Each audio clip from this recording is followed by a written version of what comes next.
today finds the Democrats in disarray, and we're going to find out here real soon whether that disarray extends to abandoning the defense of Israel and, frankly, the defense of America when it comes to an unlawful court that the United States and Israel are not members of. We know for sure in the past that the International Criminal Court has targeted American soldiers, and if we don't take a stand against that now, they will do it again. And so I want to thank Senators Risch and Cotton for their leadership on this issue. You'll hear from them more about that in just a moment. The other issue, as we all know, on the floor these days is nominations. And as you all know, the Democrats made a big deal and blocked the nomination of John Radcliffe to CIA last week. Ultimately, he ended up getting 74 votes on the floor, and that's going to be the case. I mean, they can block these votes, but these folks, we're going to continue to press on and get them confirmed, and they can do this the hard way or the easy way. If they want to continue to obstruct and delay, we're going to continue to grind and grind and grind, and we'll do that through the weekend if necessary. So I'm hopeful, particularly on these noms that we know have broad bipartisan support that have come out of the committees with big margins, that they allow the President to get his people into place so that he can implement his agenda. And we will work with him to make sure that that happens. And so I'm going to flip it now to our colleague, Senator Risch. Thank you very much, Leader. First of all, you will recall that President Trump placed sanctions on the ICC before he left office.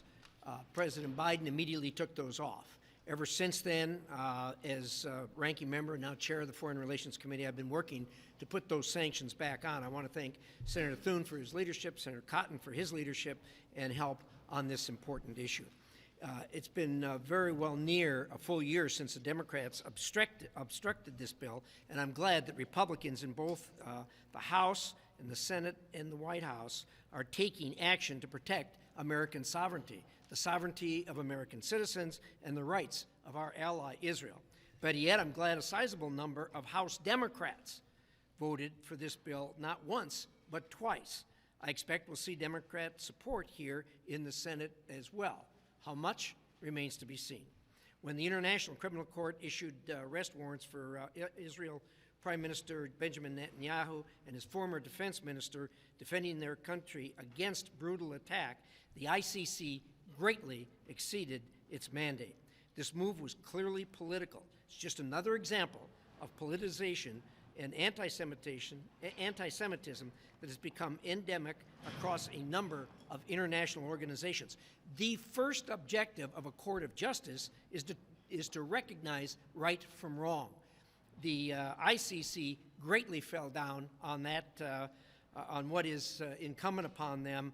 Any entity that would put the leader of Hamas and the leader of Israel in the same bucket and treat them the same doesn't know right from wrong. This needs to end. It's past time for us to pass this legislation and sanction those responsible for this decision and show the ICC that it won't tolerate, we won't tolerate the corruption there. Thank you very much. I think Senator Cotton is on the floor, obviously, with this issue. So a couple quick questions. Leader Thune. Thank you. It's like running four corners offense here. On this memo from the OMB here, I mean, do you expect Republicans, and I'd be curious about some of your colleagues here, do you expect Republicans to say, okay, this is the executive branch, or draw a line in the sand and say this is the legislative branch, we have the power to purse, we're going to push back on that, we're going to protect our prerogatives? Do you think this is a dangerous situation to have the administration try to claim so much power so quickly without clarity over administration, over the Well, I think they are clarifying it, and I think this is not unusual for an administration to pause funding and to take a hard look and scrub of how these programs, how they're being spent, and how they interact with a lot of the executive orders that the President signed. And I think that's the main criteria they're using is, does this implicate, do the executive orders implicate funding in this particular way?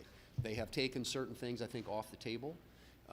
Some of you have asked specifically about programs, any program that directly benefits an individual, Medicaid, SNAP, those types of programs are unimpacted by this. What is impacted, obviously, is DEI, the Green New Deal, things like that. And so those are in direct contradiction with the EOs the President signed earlier this week. So Some of those things in the providing, Green New Deal involve major infrastructure projects. and they're providing additional clarity and guidance on that.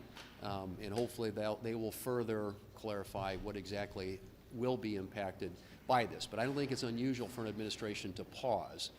They certainly did that. Biden did that in 2021 with respect to funding for the border wall. But I think, Senator Risch, did you want to speak to that? Well, very briefly, look at this from a 50,000-foot standpoint to begin with. For all of you who haven't noticed, this is a different day in Washington, D.C. The President of the United States wants to do something about inflation. Where does inflation start? It starts at government overspending, and particularly when it's deficit spending. We're going in debt $1 trillion every 100 days. The best way to start going after inflation is to ratchet that back. What he has said is, let's pause for 90 days. This is a work in progress. Everybody take a deep breath, stay calm. Every one of these programs is going to be looked at. He didn't say, well, we're going to do a 2-year study, blah, blah, blah. He said 90 days, we're going to look at it, and it's working. I've talked to Secretary Rubio several times over the weekend and on Monday because of questions from my colleagues, questions from you, questions from a lot of people is, how's this going to go down? Well, the way it's working is there is constant input on programs going in right now that are being looked at. One of the best things that's happened about it is we have, from foreign relations, from intelligence, we've tried to get information out of these agencies, and man, it is tough, as you all know. Now that the agencies realize their programs are on the chopping block, they're running out of their cubby holes in mass, showing us information that we've been trying to get. This is going to work. Everybody stay calm. We'll get this done, and we'll reduce spending. Thank you. Regarding sanctions on ICC, among other things, ICC also investigating Russian crimes in Ukraine. Do you think American sanctions may impact this effort?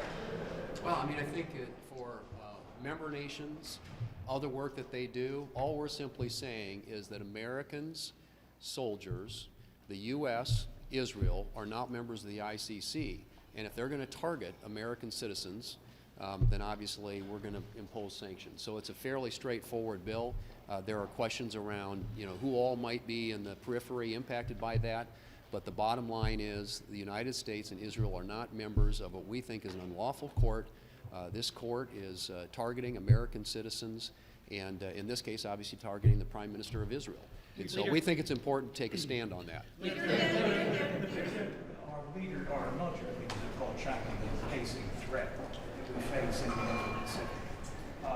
And one of the steps the President has taken is to freeze foreign military grants, including to Taiwan. Now, what do you see that as sending the wrong signal to Beijing when it comes to security in the Taiwan Strait? Well, again, I would argue, and again, I think we'll get clarity on this with time. But I think any of these funding decisions are not unusual for a new administration. They're pausing, taking a look at where money's being spent, how it's being spent, and ensuring that it's spent wisely and well in accordance with this administration's plans. And I think, as I said earlier, the executive orders give a lot of guidance about what the administration's priorities are, and I think that the funding will end up following that. Can we assume that you've heard from organizations? The Trump administration about this executive